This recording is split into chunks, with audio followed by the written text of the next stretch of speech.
자, 안녕하세요. 글천개 쓴 남자 글천개입니다. 전자책 팔고 나서 욕먹으면 어떻게 하지? 라고 좀 두렵고 걱정 많이 되시는 분에게 이 영상은 확실한 답을 줄 겁니다. 그러니까 걱정을 하지 마시고 할 필요도 없습니다. 그리고 거기에 더해서 전자책 팔기 전에 잘 모르면 손해보는 기본적인 사항도 제가 전자책 수십 번 만들어 본 경험자 입장에서 말씀드릴게요. 어제 떡볶이에 막걸리 4병 마셨더니 얼굴이 좀 부었습니다. 얼굴로 먹고 사는데 됐고, 전자책 관련해서 여러 유형이 있습니다. 첫 번째 유형, 유치원 중퇴 유형. 유치원 중퇴. 전자책을 아직 만들지도 않았는데 계획표하고 시간표 같은 거를 하루 종일 만드는 유형입니다. 두 번째 유형, 리치왕. 혹시 내 전자책이 세상에 나오자마자 세상에 미친 대격변을 불러올 것만 같은, 그래서 내 전자책이 세상을 변화시키고 내가 유명인사가 되면 어쩌지 하며 걱정하는 유형. 세 번째 유형, 계산기. 우여곡절 끝에 전자책 만들긴 했는데 하나도 안 팔려서 시간과 노력만 낭비할까봐 걱정하는 유형.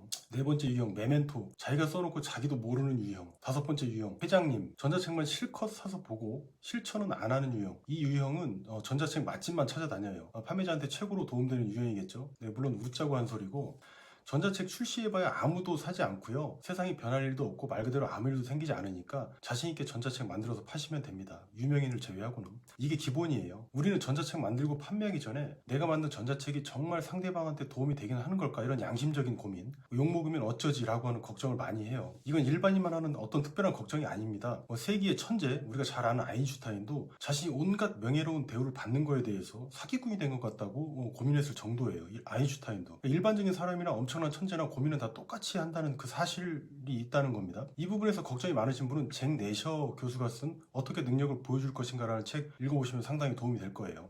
실제 성공한 사람들 중에 약 70%는 자신을 사기꾼이라고 생각한다고 합니다. 이걸 사기꾼 현상이라고 하고, 이렇게 정식 명칭이 있는 현상일 정도니까. 그러니까 고민이 드는 것은 여러분이 내가 비정상적인 인간이 아니라 지극히 평범한 인간이라는 사실을 말해줄 뿐이에요. 따라서 불필요한 걱정이나 똥볼 차지 않으려면 컨텐츠, 그리고 여러분의 마인드, 이 두 가지에 대해서만 걱정하시고 나머지를 걱정할 필요 없습니다. 아이언맨의 모델로 유명한 테슬라의 그 앨런 머스크는 창업하려는 사람들한테 이런 말을 했죠. 되게 유명한 말입니다. 나한테 어떤 희망 섞인 메시지는 바라지도 마세요. 그냥 직장 다니지 왜 꼭 당신이 창업해야 되는 이유가 있습니까? 라고 되물었어요. 이 힘든 걸 왜 해서 사서 고생하냐는 말이에요. 여러분이 투잡을 하시던 창업을 하시던 고생할 거 각오하고 하는 거고, 무엇보다 여러분이 선택한 거니까 필요한 스트레스는 기꺼이 받는다는 결심, 다짐, 이 정도만 하시면 될 것 같습니다. 그럼 먼저 컨텐츠입니다. 심리학의 대전제 중 하나가 바로 사람들은 옳은 선택을 하고 싶어 한다입니다. 이게 뭐 당연한 개똥 같은 말이냐면, 예를 들어서 여러분이 5만원에 살 수 있는 아이폰 케이스가 있어요. 근데 굳이 8만원 내고 사고 싶어 하는 사람이 있을까요? 그러지 않겠죠. 누가 알려주지 않아도 이건 기본적인 인간 본성이에요. 판매자가 예를 들어서 자신만의 부동산 투자 비법을 전자책으로 만들고 큰봉에 10만원에 올려놨다고 해봅시다. 그런데 막상 올려놓으니까 걱정이 덜컥 들어요. 이거 사람들이 사보고 나 욕하면 어떡하지 라는 그런 걱정이에요. 단도직입적으로 욕하는 사람도 있고, 고맙다고 더 좋은 거 없냐고 묻는 사람도 생깁니다. 글이라는 건 상대방에게 정보를 체계적으로 정리해서 보여줄 수 있으니까 말보다 더 설득력이 높을 수 있습니다. 이런 장점 때문에 태도를 바꾸기 어려운 사람들도 어렵지 않게 설득할 수 있어서, 수백만 원짜리 강좌는 물론이고 부동산 같은 고가의 물건들도 글을 쓰는 대표적인 채널인 블로그에서 거래되고 판매가 되기도 하는 거예요. 반면에 모든 경우에 그렇진 않겠지만 단기간에 많이 노출시켜야 되거나 캐주얼한 것들, 이런 저관여 상품 같이 소비자의 태도를 변화시키는데, 혹은 소비자가 스스로 이제 태도를 변화하는 데 있어서 큰 어려움이 없는 것을 판매할 때는 페이스북이나 인스타 같이 이런 것들이 좀 더 유리할 수 있지만, 기존 소비자의 고정관념을 깨주거나 기존 경쟁자를 부셔버리고 더 좋은 방식을 설명해야 할 때, 또는 소비자가 어느 정도 지식도 좀 있고 자신의 신념도 좀 있는 어떤 중수 이상의 어떤 캐릭터라서 자신의 태도를 바꿀 가능성이 별로 없을 때가 있죠. 이럴 때, 즉 정리하면은 소비자의 기존 태도를 바꾸고 경쟁자의 시장 점유율을 빼서 들어가서, 그리고 그 사람들의 소비자를 뺏어 오고, 또 그렇게 해서 내 서비스를 구매하게 하고 싶을 때는 블로그가 좀 더 유리한 측면이 있다, 그런 말입니다. 글로 쓰는 거니까. 블로그라는 채널 자체가 광고가 많아서 오염되고 올드한 느낌도 주는 게 사실인데, 자신의 논리와 일관성을 보여주고 상대방을 설득하는 데는 아직도 블로그만 하는 곳은 없습니다. 물론 좀 더 난이도가 있는 카페가 있긴 합니다만, 갑자기 블로그 얘기 좀 했는데, 아무튼 여러분들이 전자책을 쓴다면 분명히 시간을 단축했거나 비용을 절감했거나 또는 소득을 높인 경험을, 즉 자신이 이미 경험해서 효과를 본 그 사항들을 전자책 내용으로 쓰고자 할 겁니다. 이거면 충분한 거예요. 얼마나 시간을 단축했는지, 예를 들어 1년 걸릴 거 3, 4개월만 걸렸다든지, 1000만원 들 거를 200만원만 들였다든지, 같은 기간에 50만원 벌고 500만원 벌게 해주는 내용이라면 돈 억수로 미친듯이 받아도 되겠죠. 이보다 효과가 좀 낮다면 가격을 낮게 책정하면 되는 거예요. 이런 내용이 들어가 있는데 걱정할 필요가 뭐가 있겠습니까? 실제 효과가 있는 정보를 담은 전자책을 판매하는 입장에서 실천 안 하는 사람이 오히려 똥멍충이 아닙니까? 그럼 반대로 기존보다 시간이 더 들게 만든다거나 비용이 더 들게 만든다거나 소득이 줄어들게 만들면 어떻게 됩니까?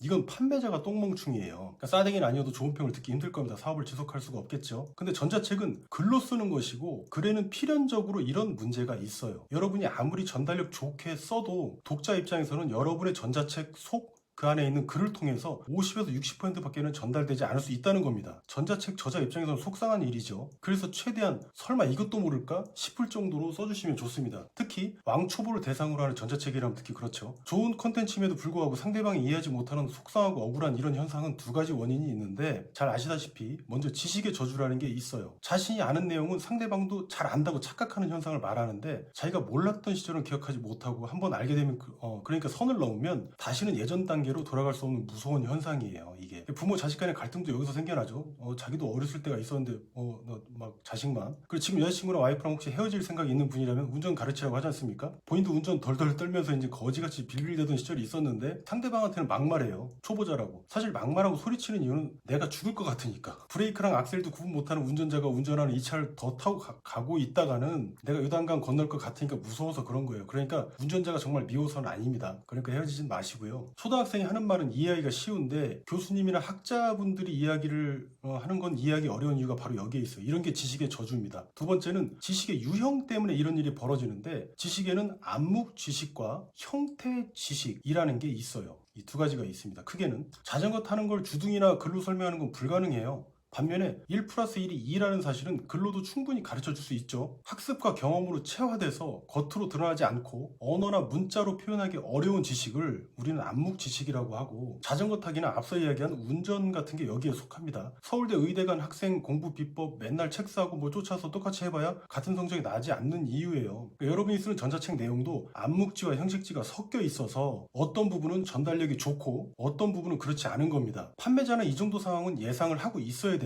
판매자라면. 이 영상을 보시는 전자책 구매자께서도, 그러니까 독자께서도 이 점 염두하셔서 판매자를 너무 욕하지는 말아 주십시오. 그래서 영리한 판매자들은 이 실제 가치와 전달 가치 사이에 어쩔 수 없이 생기는 간극을 메우기 위해서 전자책을 다 읽으신 후 궁금하신 사항은 언제든 문의 주세요 라고 하거나 계속 업데이트 해드립니다 라고 말하는 거예요. 이렇게 하면 정확하게 이해하지 못한 상대방이나 독자나 아직 구매하지 않은 고민 단계에 있는 예비 독자들도 고맙게 생각하고 구매할 겁니다. 정확히는 구매 확률을 높이는 거겠죠. 그렇다고 오바에서 집으로 찾아가서 알려준다는 등 언제든 1:1 컨설팅을 해준다는 등의 지키지 못하는 약속 같은 오바는 하지 않아도 좋습니다. 그런 걸 하지 마세요. 아무리 돈을 내는 구매자가 있다고 해도 판매자도 구매자에게 상당한 이익을 주는 입장인데 자신의 위신과 평판은 그래도 어느 정도 고려하셔서 너무 저자세로 나가는 건 서로 좋지 않습니다. 상대방한테 개똥 같은 걸 주는 건 아니지 않습니까? 그러니까 아무리 잘해도 악플을 다는 사람은 악플을 답니다. 분명히 모르는 건 물어보라고 했는데도 불구하고 묻지도 않습니다. 물론 극소수니까 염려는 하지 마시고요. 독자는 저자에게 물어보는 게 전자책 내용 그 자체보다 훨씬 좋은 경우가 많아요. 그리고 어떤 걸 구매해도 심지어 만족을 했어도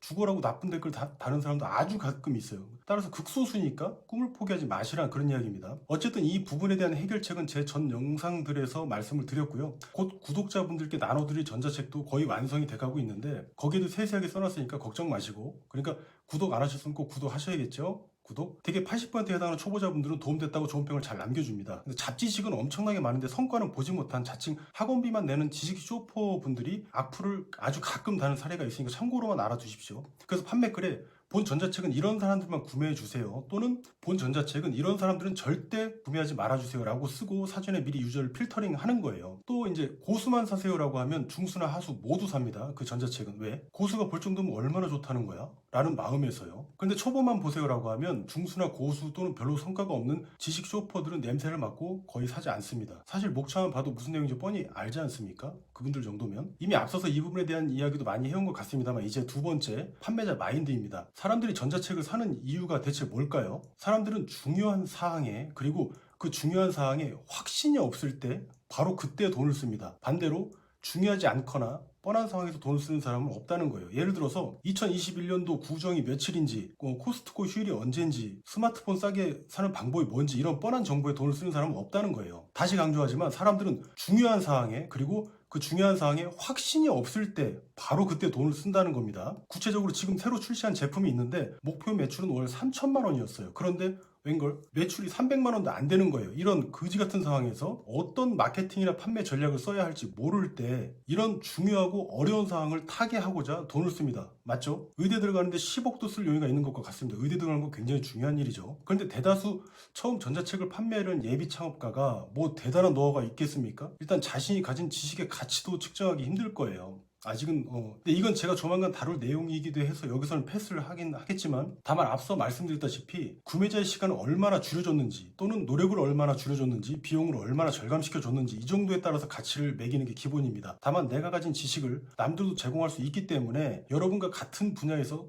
꽤 많이 팔린 기존 유명 판매자의 전자책들을 한두 개 정도 사서 떠들어보는 거 필수입니다. 약간 저렴한 걸로 골라서. 이러다가 남들 거만 다 사주고 난 팔지도 못하고 그런 거 아니야? 라는 걱정은 하지 마시고요. 어차피 해야 될 과정입니다. 그 정도는. 그리고 개인차가 있기 때문에 시간이나 노력, 비용을 얼마나 줄일 수 있는지 그 노하우를 전달하는 건 여러분의 몫이지만, 저자의 몫이지만, 이 실용적이고 중요한 내용을 실천하는 것은 오로지 독자의 몫이기도 한 겁니다. 물론 판매자가 먼저 경험했고 충분히 작동하는 모델이라는 전제는 있어야겠죠. 다만 구매자가 중요한 부분을 잘 인지하도록 전자책 저자는 핵심 부분을 빨간색이나 굵은 글씨체로 써주는 거, 그리고 개념들이 많으면 정리해서 제시하고 도표 같은 것도 중간중간 넣어서 잘 정리해서 줄수록, 정확하게는 글만 찍찍 쓴 것보다는 잘 정리된 자료로 독자에게 제시하면, 그리고 내용에 큰 하자만 없다면 좋은 후기가 나오는 치트키가 바로 이런 거예요. 냉정하게 말하면 어차피 대다수 사람들은 작심 삼일입니다. 좋다고 느껴도 실행하지 않는다고요. 안타깝지만 이게 현실입니다. 그러니까 시장은 언제나 초보가 절대 다수를 차지하고 그 다음에 중수, 그 다음에 고수 이렇게 나눠져 있는 겁니다. 그런데 실천하지 않는 것도 이해할 수 있어요. 이해할 수 있는 게,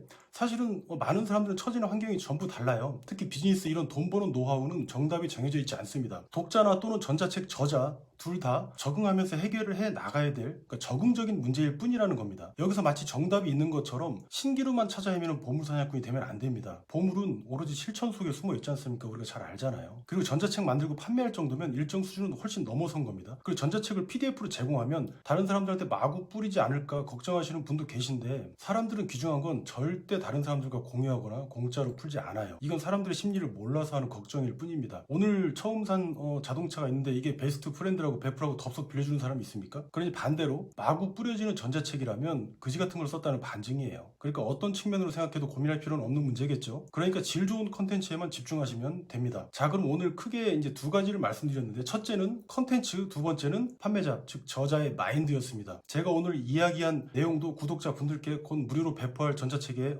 담아 보겠습니다. 그러니 아직 구독 안 하신 분은 꼭 구독하셔야겠죠. 그럼 영상 봐주셔서 감사드립니다. 어떤 복잡한 문제도 단순하게 해결해주는 단순함의 기술 저자이자 글천개 쓴 글천개였습니다. 감사합니다.